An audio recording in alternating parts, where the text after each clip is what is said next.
Good evening. एक बार फिर से आप सबका स्वागत है। आज का क्लास शुरू करने के पहले एक जरूरी संदेश।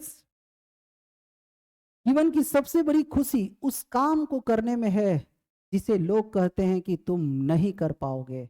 बहुत बहुत धन्यवाद।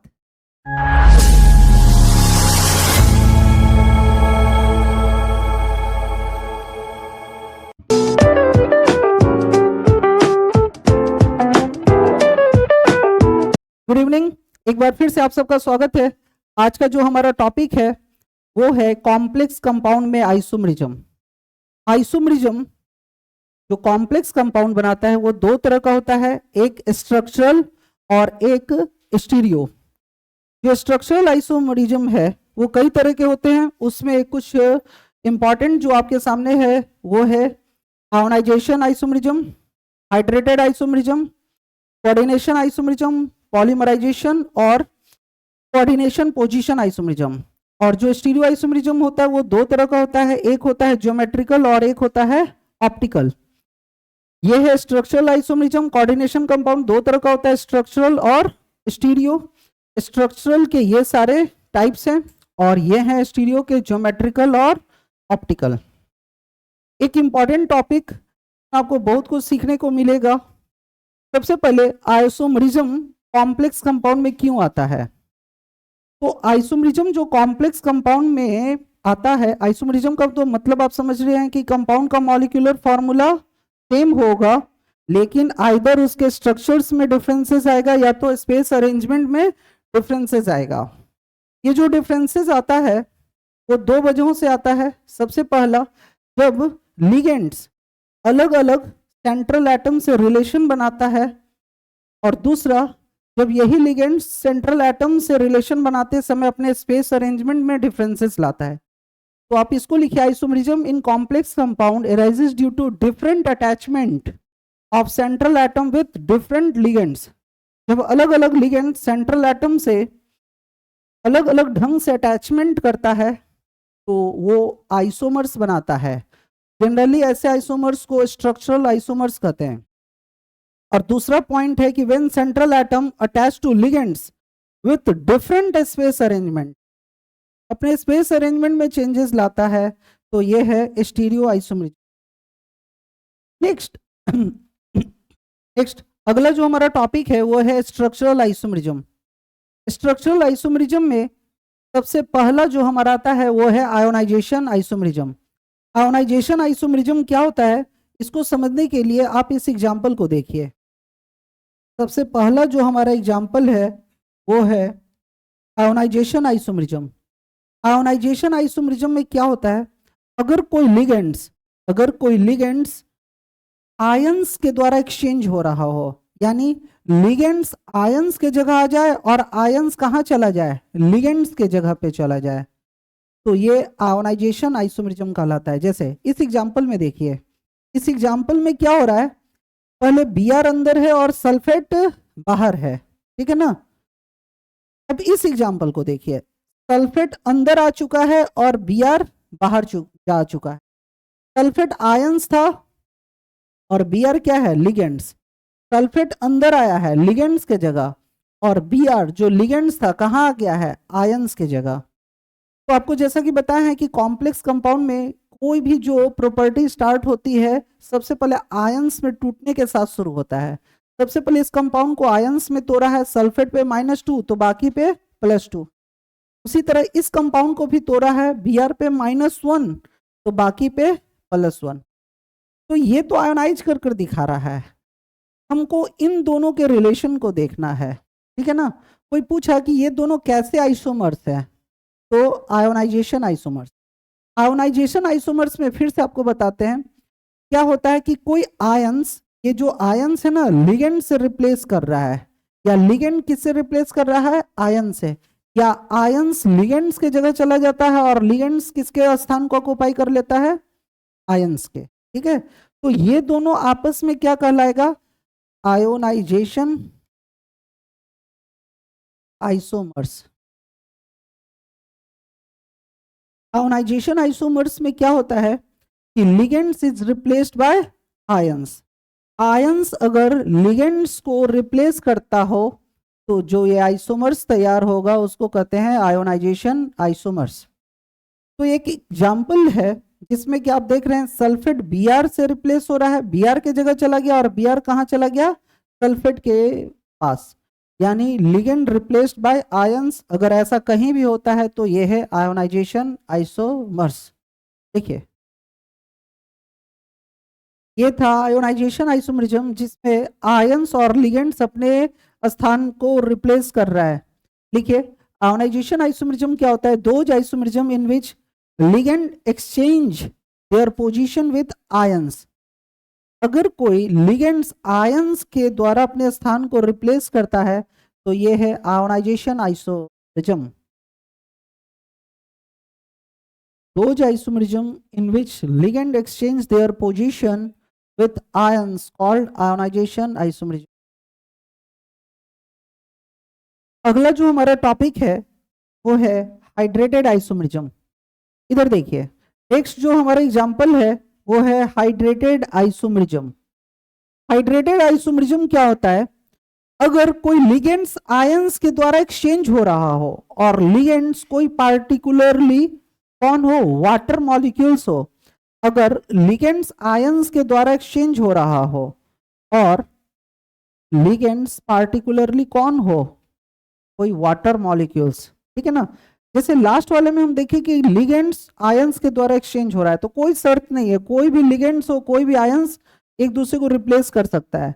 लेकिन एक्सचेंज के दरमियान अगर वाटर पार्टिसिपेट करता है तो वो हाइड्रेटेड आइसोमरिज्म होगा। जैसे इस एग्जांपल में देखिए, इस एग्जांपल में देखो यहाँ पे जो अंडरलाइन किया है, इस एग्जांपल में इस अंडरलाइन वाले पार्ट को देखिए। देखिए इसमें वाटर मॉलिक्यूल्स अंदर था और Cl अंदर है।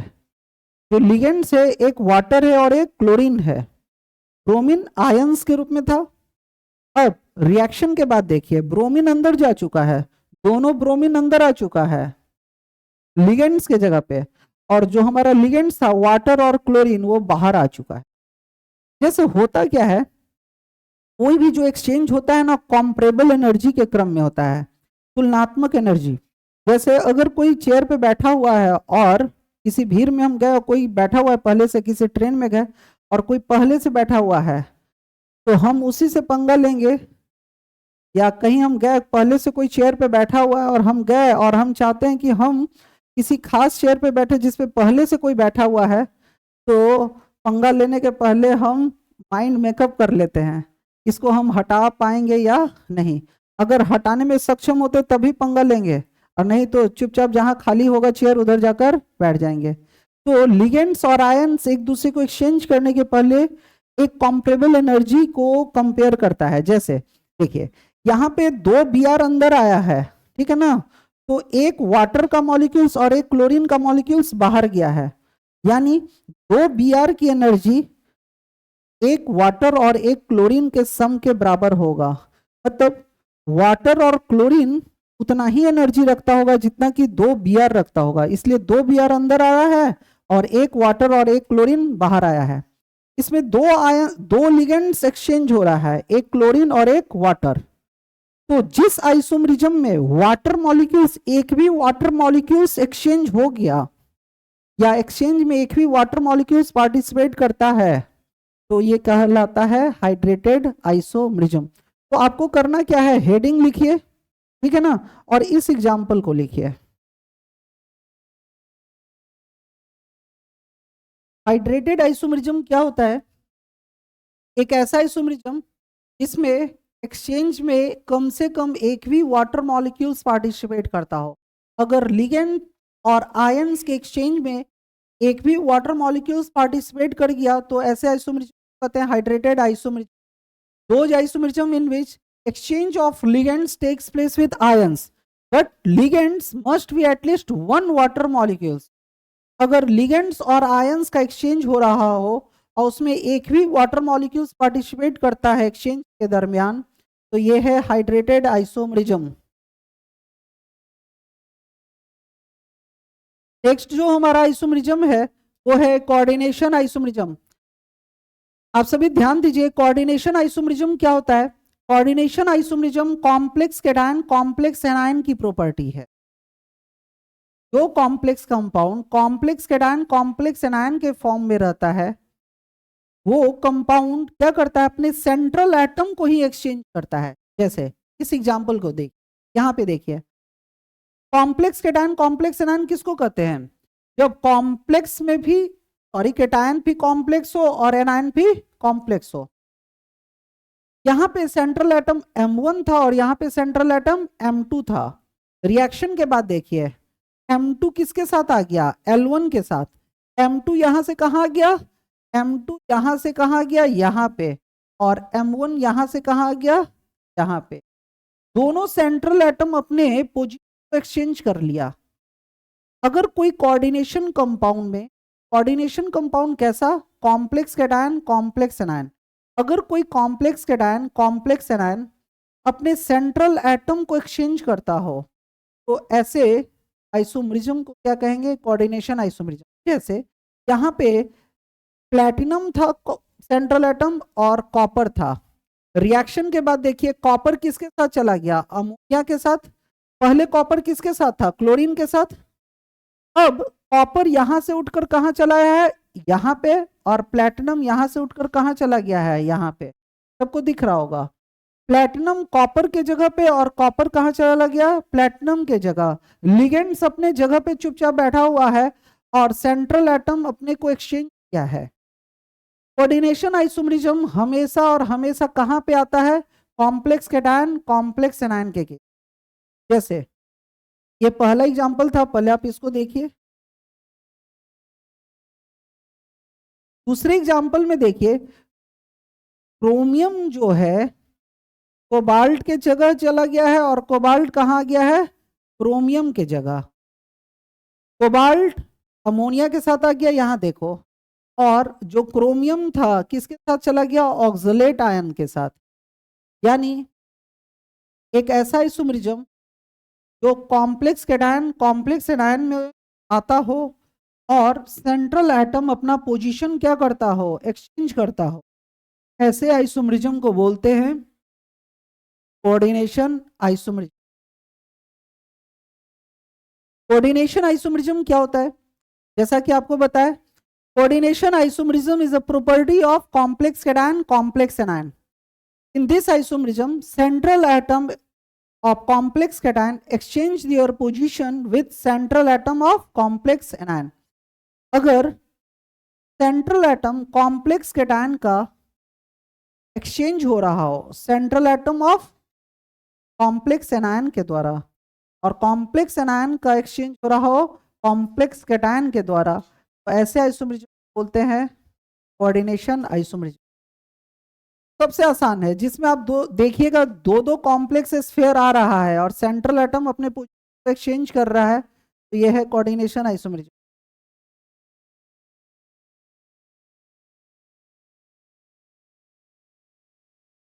नेक्स्ट जो हमारा आइसोमरिज्म है वो है लिंकेज आइसोमरिज्म।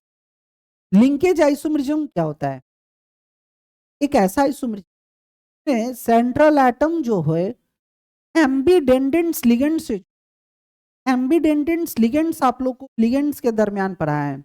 एम्बीडेंडेंट्स लिगेंड क्या होता है, ऐसे लिगेंड्स जिसके पास एक से ज्यादा डोनर एटम होते हैं और एक बार में कोई एक ही डोनर एटम सेंट्रल एटम से अटैच्ड होता है। याद कीजिए, जैसे साइनाइड है, साइनाइड में अगर कार्बन डोनर होता है तो इसको क्या कहते हैं, साइनो, याद आ रहा है। लेकिन अगर नाइट्रोजन डोनर होता है तो इसको क्या कहते हैं, आइसोसाइनो। ठीक है, इसी तरह इस एग्जाम्पल में देखिए, यहाँ पे लिगेंड्स कौन है, नाइट्रो। नाइट्रो भी क्या करता है, एम्बीडेंडेंट्स लिगेंड होता है। नाइट्रो दो तरीके से जुड़ता है। नाइट्रो में जब नाइट्रोजन डोनर होता है तो इसको क्या बोलते हैं, नाइट्रो, और जब ऑक्सीजन डोनर बनता है तो इसको क्या कहते हैं, नाइट्रेट। दोनों कंपाउंड का मॉलिक्यूलर फॉर्मूला सेम है, दोनों लिगेंड्स का मॉलिक्यूलर फॉर्मूला सेम है, लेकिन एक बार डोनर कौन है, कार्बन। यानी यहाँ पे कार्बन सेंट्रल एटम से लिंक कर रहा होगा, लिंकेज बना रहा होगा, और यहाँ पे नाइट्रोजन। जैसे यहाँ पे नाइट्रोजन सेंट्रल एटम से लिंक कर रहा होगा तो यहाँ पे ऑक्सीजन, इसको लिंकेज आइसोमरिज्म कहते हैं। रिएक्शन के पहले अमोनिया तो एक लिगेंड था, दूसरा मेरा लिगेंड कौन है, नाइट्रो, यानी यहां पे नाइट्रोजन सेंट्रल एटम से लिंकेज कर रहा था। लेकिन रिएक्शन के बाद यहां पे देखिए ऑक्सीजन, अमोनिया उतना ही है, 5 अमोनिया पहले भी था, 5 अमोनिया अभी भी है, 2 क्लोरीन बाहर, 2 क्लोरीन अभी भी बाहर। लेकिन यहां पे अब लिंकेज कौन कर रहा है, ऑक्सीजन। तो यहां पे नाइट्रो था तो अब कौन हो गया है, नाइट्रीटो। तो नाइट्रो और नाइट्रीटो क्या है, एम्बीडेंडेंट लिगेंड। तो एक ऐसा आइसोमरिज्म जिसमें कोई एम्बीडेंडेंट लिगेंड पार्टिसिपेट करता हो और अपने लिंकेज को सेंट्रल एटम के साथ बदलता हो। इस एग्जांपल में नाइट्रोजन पहले लिंकेज कर रहा था और अब कौन कर रहा है, ऑक्सीजन। दोनों का मॉलिक्यूलर फॉर्मूला सेम है, दोनों एक दूसरे का क्या है, एम्बीडेंडेंट लिगेंड्स। देखिए जल्दी से इस एग्जांपल में क्या हो रहा है, देखो पहले HCN भी क्या होता है, एम्बीडेंडेंट लिगेंड्स, साइनाइड आइसोसाइनाइड में बदलता है, नाइट्रो नाइट्रीटो में। यहां देखो यहां पे HCN था और यहां पे कौन जुड़ गया, NCS। मतलब यहां पे पहले सल्फर डोनर, सल्फर जो था ना सेंट्रल एटम प्लेटिनम से रिलेशन बना रहा होगा, और यहाँ पे नाइट्रोजन जो है सेंट्रल एटम से रिलेशन बना रहा है। यानी यहाँ पे डोनर नाइट्रोजन है और यहाँ पे डोनर कौन है, सल्फर। उम्मीद है सबका हो गया होगा। देखिए लिंकेज आइसोमरिज्म क्या होता है, those isomerism in which central atom makes different linkage with ambidendent ligand। एक ऐसा आइसोमरिज्म सेंट्रल एटम अलग अलग लिंकेज रखता हो, किसके द्वारा, एम्बीडेंडेंट लिगेंड के द्वारा। तो साइनाइड आइसोसाइनाइड में बदलता है या लिंकेज आइसोमर बनाता है, नाइट्रो नाइट्रीटो, और थायोसाइनाइड आइसोथायोसाइनाइड। लिंकेज आइसोमरिज्म जब सेंट्रल एटम एम्बीडेंडेंट लिगेंड्स के साथ अपने रिलेशंस को बदलता हो, अपने लिंकेज को बदलता हो।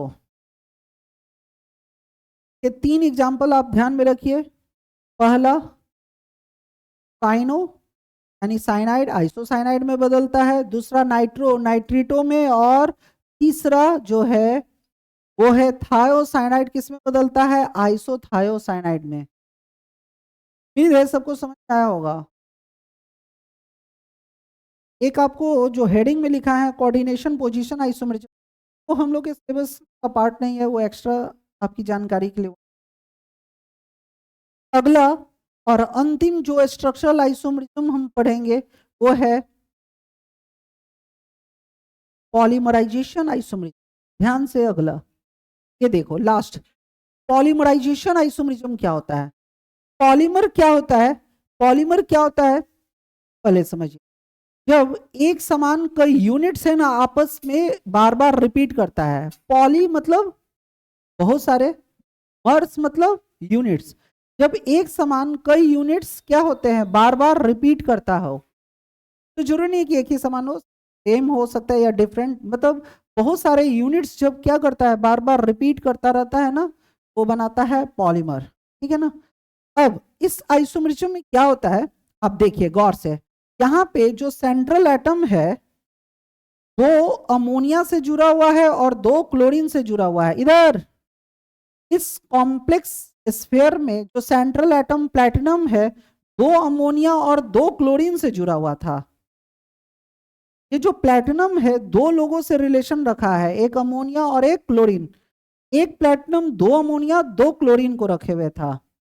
फिर अगले एग्जाम्पल में हम देख रहे हैं वही प्लैटिनम है जो अब 4 अमोनिया और 4 क्लोरीन रखे हुए।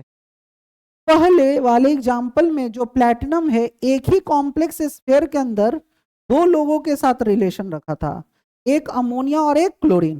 ठीक है ना। लेकिन प्लैटिनम बहुत बदमाश है, अगले एग्जाम्पल में क्या कर रहा है, पहले वो किसी 2 से रिलेशन बनाया, दोनों को एक ही घर में रखे हुए था। अब क्या कर रहा है, दोनों का घर सेपरेट कर दिया है। वही प्लैटिनम है जो अब 4 अमोनिया को रख रहा है कि एक स्फीयर के अंदर। और फिर वही प्लैटिनम है जो 4 क्लोरीन को रख, ये अलग कॉम्प्लेक्स। अगर आप लोग लिख लिए हो तो बहुत बहुत मेहरबानी हो, विद्वता में ये खलल डाल रहे हैं। हाँ चाहते हैं यहाँ पे जो प्लैटिनम है पहले 2 अमोनिया और 2 क्लोरीन के साथ जुड़ा हुआ था, लेकिन इस एग्जाम्पल में क्या हो रहा है, वही प्लैटिनम है ना 4 अमोनिया और 4 क्लोरीन के साथ जुड़ा हुआ है, जिससे रिलेशन बनाया ना उसकी संख्या को वो बढ़ा चुका है। पहले 2-2 था, अब 4-4 हो चुका है। अब केवल प्रेजेंटेशन बदल रहा है, लेकिन संख्या में क्या हो रहा है, बढ़ोतरी हो रहा है। सेंट्रल एटम एक ही है, लेकिन जो ये रिलेशन बना रहा है लिगेंड्स, उसकी संख्या बढ़ रही है। पहले 2 अमोनिया 2 क्लोरीन था, अब 4 अमोनिया और 4 क्लोरीन हो चुका है। इस एग्जाम्पल में वही प्लैटिनम है, लेकिन 6 अमोनिया, देखो 3 यहाँ पे है और 2 बाहर, ये कितना हो गया 6, और यहाँ पे क्लोरीन 2, यहाँ पे क्लोरीन 4, 4 और 2 6, टोटल क्लोरीन कितना हो गया 6, और टोटल अमोनिया कितना हो गया 6। मतलब पॉलीमराइजेशन आइसोमरिज्म में होता क्या है, central atom remains constant, central atom वही होता है, लेकिन जिनसे ये रिलेशन बनाता है ना वो मल्टीपल टाइम्स में इंक्रीज हो रहा है। जिनसे रिलेशन बना रहा है यहाँ पे 2 है, एक है अमोनिया और एक है क्लोरीन। पहले एग्जाम्पल में क्या कर रहा है, 2-2 से रिलेशन, एग्जाम्पल में 4-4 से, और तीसरे एग्जाम्पल में 6-6 से। यानी एक ऐसा आइसोमरिज्म स्टोइकियोमेट्रिक कॉम्पोजिशन सेम हो, मतलब पार्टिसिपेंट सेम हो, तीनों में पार्टिसिपेंट 3 लोग हैं, प्लैटिनम अमोनिया और क्लोरीन। इसमें भी प्लैटिनम अमोनिया क्लोरीन, और इसमें भी प्लैटिनम और क्लोरीन, लेकिन बदल क्या रहा है उसका मॉलिक्यूलर कॉम्पोजिशन। मॉलिक्यूलर कॉम्पोजिशन मतलब मॉलिक्यूल्स की संख्या बदल रही है। यहाँ पे अमोनिया का कितना मॉलिक्यूल्स पार्टिसिपेट कर रहा था 2, क्लोरीन का कितना 2, लेकिन यहाँ पे अमोनिया का मॉलिक्यूल कितना पार्टिसिपेट कर रहा है 4, और क्लोरीन का भी 4। यहाँ पे अमोनिया का 6 और क्लोरीन का, उम्मीद है सबको समझ में आया होगा। पार्टिसिपेंट रिमेन्स कांस्टेंट, जितने पार्टिसिपेंट हो सब में एक ही हो, लेकिन मॉलिक्यूलर फॉर्मूला जो है लिगेंड्स बढ़ रहा है। सेंट्रल एटम सब में कॉमन है, लेकिन जिनसे ये रिलेशन बना रहा है ना वो मल्टीपल टाइम्स में इंक्रीज हो रहा हो, तो ऐसे आइसोमरिज्म कहेंगे पॉलीमराइजेशन आइसोमरिज्म। ठीक है, इसको उम्मीद है सबको समझ में आया होगा। अगला इसका लिखिए, पॉलीमराइजेशन आइसोमरिज्म क्या होता है, those isomerism in which stoichiometric compositions is similar. Stoichiometric composition मतलब पार्टिसिपेंट सेम रहना चाहिए। जैसे हमारे एग्जांपल में 3 लोग हमेशा कांस्टेंट था, एक था सेंट्रल एटम और 2 जो हमारे लिगेंड्स थे, यानी जो 3 डिफरेंट कंपोनेंट्स थे वो या पार्टिसिपेंट थे, तीनों में सेम था, लेकिन मॉलिक्यूलर कॉम्पोजिशन क्या हो रहा था, बदलता जा रहा था। तो एक ऐसा आइसोमरिज्म जिसमें स्टोइकियोमेट्रिक कॉम्पोजिशन सेम हो और मॉलिक्यूलर कॉम्पोजिशन बदल रहा हो, तो ऐसे रिलेशंस क्या कहेंगे, पॉलीमराइजेशन आइसोमरिज्म। जैसे जो हमारा पहला रिलेशन था उसमें 1:2:2 रिलेशन था, मतलब 1 अनुपात किसका था, सेंट्रल एटम का, और अमोनिया 2 था और क्लोरीन 2 था। फिर दूसरे बार में क्या हो गया, ये तो सेम है लेकिन ये 4 और 4, ठीक है ना। देखिए उसकी स्टोइकियोमेट्री सेम है, कॉम्पोजिशन सेम था, लेकिन मॉलिक्यूलर अरेंजमेंट बदल रहा है। फिर 1:6 में रिलेशन बन रहा था, है ना। तो यूनिट ये हमारा मोनोमर्स हुआ जिससे वो रिलेशन बना रहा था। सेंट्रल एटम रिलेशन किससे बना रहा था, लिगेंड से। ये हमारे यूनिट्स थे जिससे हम रिलेशन बना रहे थे, पहले 2 फिर 4 फिर 6, मल्टीपल संख्या में इंक्रीज कर रहा है। ये था स्ट्रक्चरल आइसोमरिज्म। उम्मीद करते हैं सबको समझ में आया होगा। जो हमारा टॉपिक है वो है geometrical isomerism of complex compound. जो कॉम्प्लेक्स कंपाउंड है दो तरह के स्टीरियो आइसोमर्स बनाता है, एक है ज्योमेट्रिकल और एक है ऑप्टिकल। ज्योमेट्रिकल आइसोमरिज्म क्या होता है? जब कोई सेंट्रल एटम आइदर 4 लिगेंड से या तो 6 लिगेंड से रिलेशन बनाता हो, कुछ खास कंडीशंस का इस्तेमाल कर कर। ज्योमेट्रिकल आइसोमरिज्म क्या है, इस बात को समझने के लिए आप ये बात समझिए कि अगर कोई सेंट्रल एटम या तो 4 लिगेंड से या तो 6 लिगेंड से रिलेशन बनाता हो कुछ स्पेसिफिक नियमों को फॉलो करते हुए, तो वो ज्योमेट्रिकल आइसोमर्स बनाता है। फिर से, अगर कोई सेंट्रल एटम आइदर 4 से रिलेशन बनाता हो या तो 6 से, कुछ पार्टिकुलर कंडीशंस के साथ, जिन कंडीशंस को आपको अभी हम बताने वाले हैं, आपको किसी भी एग्जाम में अपेयर होने के पहले इन कंडीशंस को देखकर जाना है। जो इन कंडीशंस को फॉलो करेगा वही ज्योमेट्रिकल आइसोमर्स बनाता है।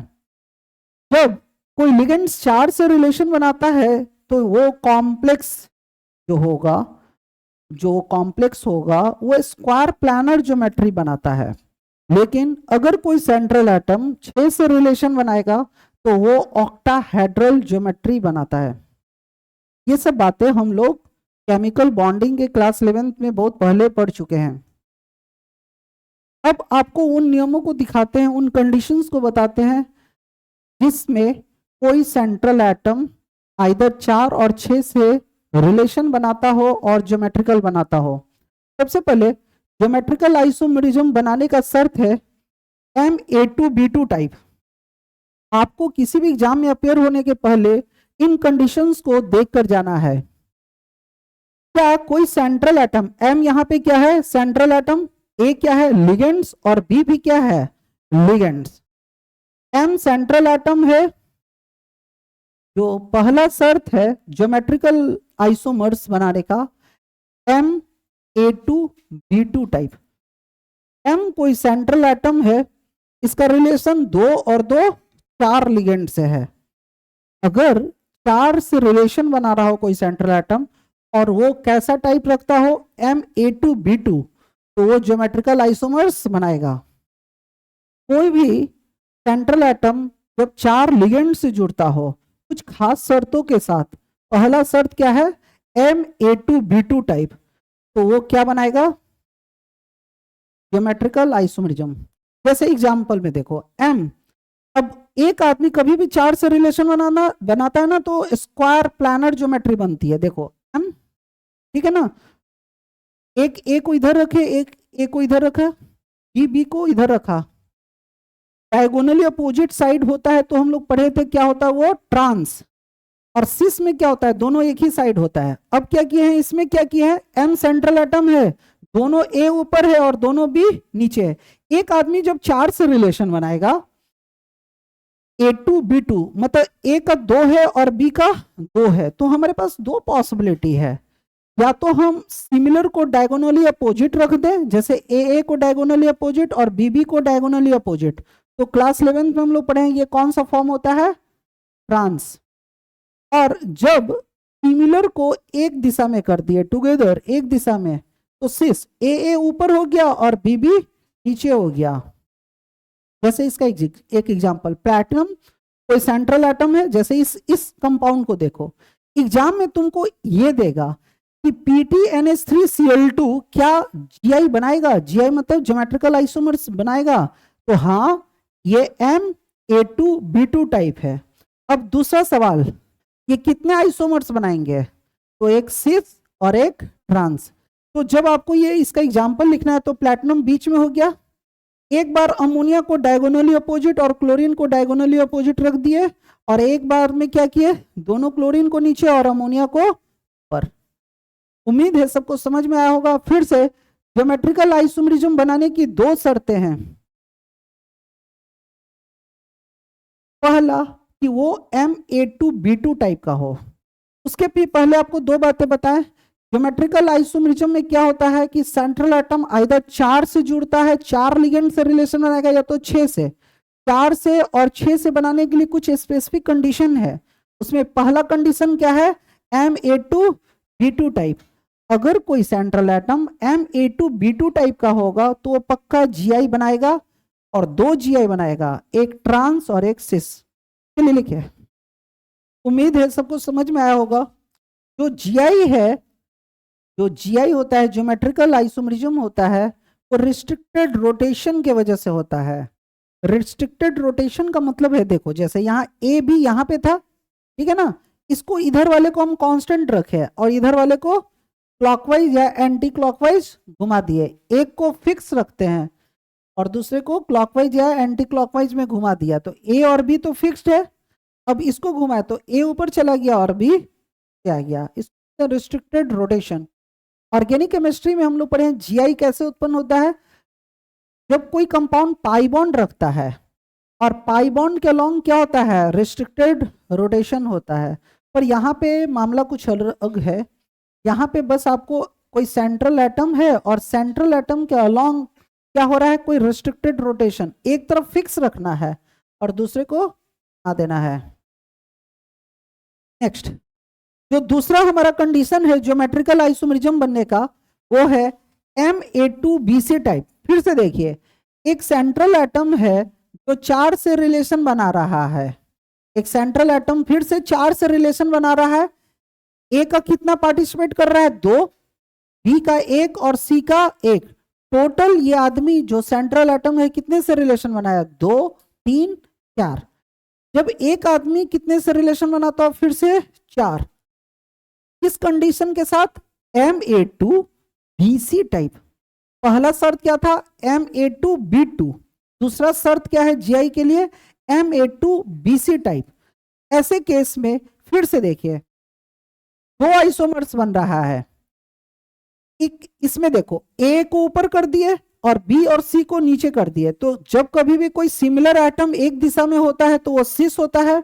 और इस बार क्या किया, इसको फिक्स रखे, देखो पकड़ लिए यहाँ पे और अगला को घुमा दिए, ठीक है ना। C ऊपर चला गया, A नीचे आ गया, या उल्टा ऊपर से नीचे घुमा दो तो A नीचे आ जाएगा। बहुत आसान है। तो फिर से ये 2 आइसोमर्स बना रहा है, सिस और ट्रांस। जैसे इसका एग्जाम्पल है PTNH3, PTNH3Cl NO2। इसमें 3 लिगेंड्स पार्टिसिपेट कर रहा है, 2 अमोनिया का, 1 क्लोरीन का और 1 किसका है, नाइट्रो। तो ये कैसा हो गया, Ma2B। जब एग्जाम में आएगा ना तो आपको बहुत ही शांत दिमाग से चेक करना है, क्या कोई सेंट्रल एटम 4 से रिलेशन बना रहा है, हाँ, तो Gi बनाने का पहला शर्त है, क्या वो Ma2B2 टाइप है, क्या वो Ma2BC टाइप है, जैसा कि इसमें हो रहा है। दोनों केस में कितने आइसोमर्स बनेंगे, 2, एक सिस और एक ट्रांस। जल्दी से लिखिए। अगला जो हमारा शर्त है, Gi बनने का, ज्योमेट्रिकल आइसोमरिज्म बनने का जो अगला शर्त है वो है MABCD टाइप। M कोई सेंट्रल एटम है और चारों लिगेंड्स अलग अलग होना चाहिए, A, B, C और D। अगर कोई सेंट्रल एटम अपने चारों लिगेंड्स को अलग अलग रखता तभी वो Gi बने। When central atom attached to different ligands then also Gi। इस केस में 3 तरह से 3 आइसोमर्स बनाता है, ध्यान रखिएगा। Ma2B2 टाइप में 2 आइसोमर्स बनता है, Ma2BC टाइप में भी 2 आइसोमर्स। लेकिन जब कोई कंपाउंड MACD बनाएगा तो आपसे पूछेगा कितने तरह के आइसोमर, 3। देखिए इसमें क्या कर रहा है, सबसे पहले M सेंट्रल एटम है, ABCD, ABCD, सही है। दूसरे बार में देखो क्या कर रहा है, ये इधर देखो, C कहाँ गया है, यहां से यहां, ये देखो C कहाँ आ गया, यहां से यहां, और B यहां से कहाँ आ गया है, यहां, ठीक है ना। तो आपको ये जो स्पेसिफिक चेंज कर रहा है ना, इन सब को ध्यान में रखना हो। तीसरे बार में क्या कर रहा है, फिर से MAB, तो यहां पे कांस्टेंट था, इसमें भी MAB वहीं पे है, लेकिन डी को सी से एक्सचेंज किए हैं। ये देखो सी कहाँ गया यहाँ और डी कहाँ चला गया यहाँ। फिर से ये रिस्ट्रिक्टेड रोटेशन का इस्तेमाल कर रहा है, पर कैसे कर रहा है एक बार गौर से अगर आप देखेंगे, फिर से देखो इसमें क्या हो रहा है, एम था, 4 डिफरेंट लोगों से रिलेशन बना है। तो आप एग्जाम में कैसे करेंगे, आपको अगर कोई एग्जाम्पल दे M A B C D type का, तो आप कैसे करेंगे, पहले सेंट्रल एटम को यहाँ रखे, फिर देखो क्या कर रहा है, ए मतलब पहला लिगेंड्स को यहाँ, दूसरा तीसरा चौथा, ये पहला लिगेंड्स है, ये दूसरा, ये तीसरा और ये चौथा, ठीक है ना। अब पहला के बाद आप तीसरा पे आइए, इसमें भी पहला और दूसरा अपने जगह पे होगा, ठीक है ना। अब पहला दूसरा ये चौथा और ये तीसरा करना, समझ में आ गया। ऊपर वाले को सेम रखना है, नीचे वाले को पोजीशन को बदल देना है। अब आइए इस पे, ये हमारा पहला था, अब डायगोनली ले जा रहा है। फिर से सुनो ट्रिक क्या कर रहा है, ये सेम था तो डेट कर, जब ऊपर वाला सेम है और नीचे वाले के स्पेस अरेंजमेंट में चेंज लाया, ये बन गया तीसरा। दूसरा कैसे बना है, जब डायगोनली शिफ्ट कर दिया है, ये पहला है और ये दूसरा है, ठीक है ना, ये तीसरा है और ये चौथा है। मतलब जो हमारी काउंटिंग है 1 to 4, तो पहला और दूसरा एक दूसरे के डायगोनल में और तीसरा और चौथा एक दूसरे के डायगोनल। इस तरह से ये 3 डिफरेंट आइसोमर आता है। तो आपको फिर से यही बनने का पहला शर्त है कि अगर कोई सेंट्रल एटम 4 डिफरेंट लिगेंड से, खास शर्त, पहला शर्त है M A2B2 2 आइसोमर्स बनाता है, एक सिस और एक ट्रांस। Ma2BC भी 2 आइसोमर्स बनते हैं, सिस और ट्रांस। दूसरा शर्त Ma3 टाइप के 3 आइसोमर्स बनते हैं, सिस और ट्रांस नहीं होता है। हम लोग पढ़े हैं कि चूंकि चारों अलग अलग है, तो आपको पोजीशन हमेशा इस तरह रखना है 1 2 3 4। फिर एक में क्या करना है, ऊपर वाले को सेम रखना है, नीचे वाले को घुमा देना है, ठीक है ना। और तीसरे में क्या करना है, संख्या को डायगोनली अपोजिट क्रम में ले जाना है, कंटिन्यूअस नंबर को डायगोनली अपोजिट। 1 के बाद कौन संख्या है, 2, डायगोनली अपोजिट। 3 के बाद कौन आया, उम्मीद है सबको समझ आया होगा। देखिए तरह क्रम में लिखना सीखा है, आप इस बात को बहुत अच्छे ट्रिक के तरह इस्तेमाल कीजिए। पहला है 1 2 3 4, एक में क्या करना है 1 2 3 4, है ना, 1 2 3 4। यहाँ पे एक मेरे से मिस्टेक, यहाँ पे ना 3 लिखेंगे, 1 2 3 4 एक क्रम में चला, इसमें क्या हो गया 1 2 3 ये और 4 ये, मतलब नीचे वाले को कर दिया, रिस्ट्रिक्शन कहाँ किया, नीचे वाले में। और इसमें क्या किया है, संख्या को डायगोनली अपोजिट क्रम में रखे हैं, 1 और 2 डायगोनली अपोजिट और 3 और 4 डायगोनली। अब आप इसका एक एग्जाम्पल आप कर हमको दिखाइए, इसका एक एग्जाम्पल है, आप इसको सॉल्व कर दिखाइए। PTNH3 4OH NO2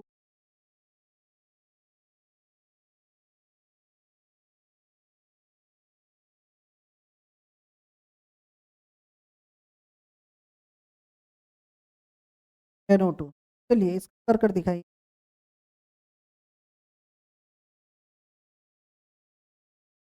में एक सेंट्रल एटम है जो 4 डिफरेंट लोगों से रिलेशन बना रहा है, ये MAECD टाइप है, जल्दी से बनाकर दिखाओ।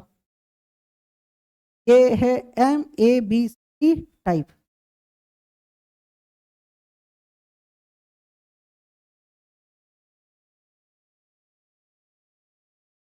आपको क्या पता है, ये 1 नंबर हो गया, कैसे समझा है आपको, उस तरफ फॉलो करना है, 1 2 3, है ना। तो M मेरा कहाँ गया, बीच में, NH3, नंबर पे NaOH, तीसरे नंबर पे कौन आ गया और चौथे नंबर पे कौन आ गया?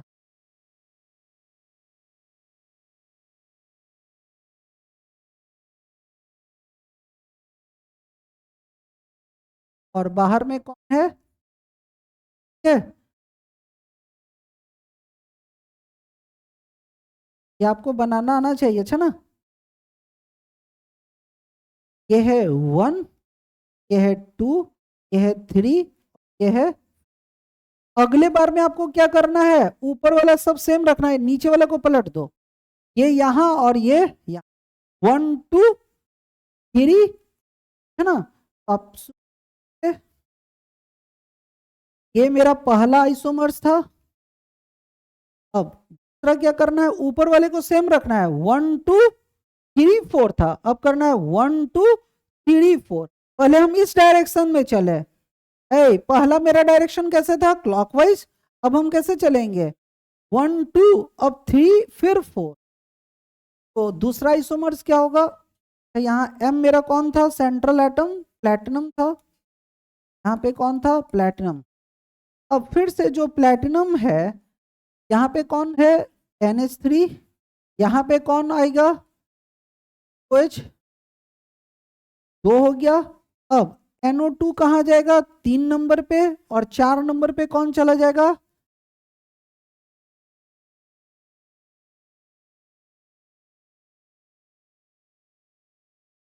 ये बाहर में कौन रखा हुआ है।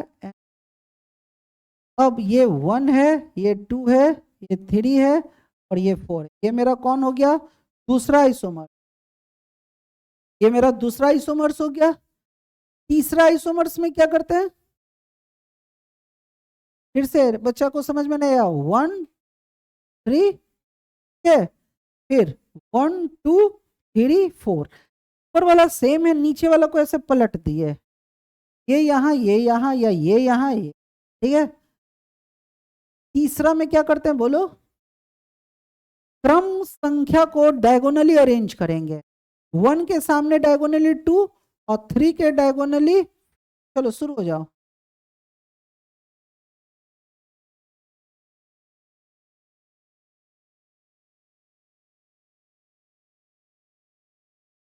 अगले क्रम में हम क्या करेंगे कि मेरा जो सेंट्रल एटम है डायगोनली रिलेशन बनाएगा, NH3 का कौन हो गया, NH2OH, डायगोनली ले गए। तीसरा कौन है हमारा, NO2, और इसके डायगोनली किसको जोड़ दिए, पिरिडिनियम, क्या पढ़ते हैं, पिरिडिनियम। और बाहर में कौन था,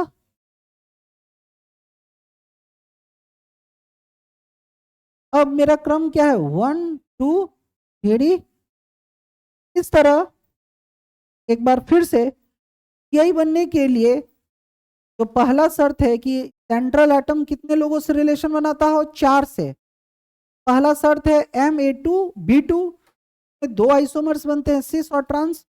दूसरा शर्त है MA2BC टाइप, जिसमें भी 2 आइसोमर्स बनते हैं, सिस और ट्रांस। और तीसरा है MABP टाइप, 3 आइसोमर्स बनते। इसमें पोजीशन आपको इस क्रम में रखना है, 1 2 3 4। अगले क्रम में क्या करना है, 1 2, नीचे वाले को बदल देना है, 3 4। और अंतिम में क्या करना है, क्रम वाइज डायगोनली अरेंज करना है, 1 के सामने 2, 3 के सामने 4। उम्मीद है आप सबको बहुत अच्छी तरह से समझ में आया होगा। इस उम्मीद के साथ कि आप लोग को ज्योमेट्रिकल आइसोमेरिज्म अच्छा लगा होगा। बहुत बहुत धन्यवाद।